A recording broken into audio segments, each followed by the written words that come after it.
Kesin verin bir bilgi.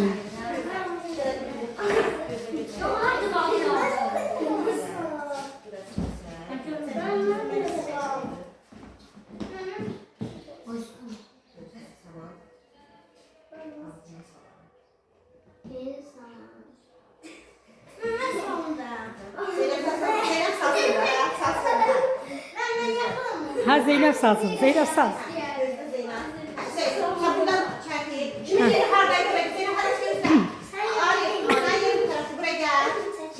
Ha verin.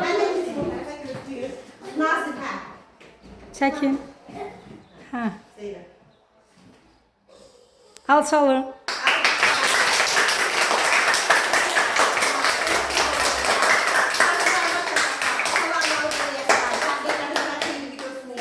Sağ olun. Yaşlı kızım, Sağ olun. sen yeni yaşlı sənə düşərli gəlsin, xeyirli gəlsin.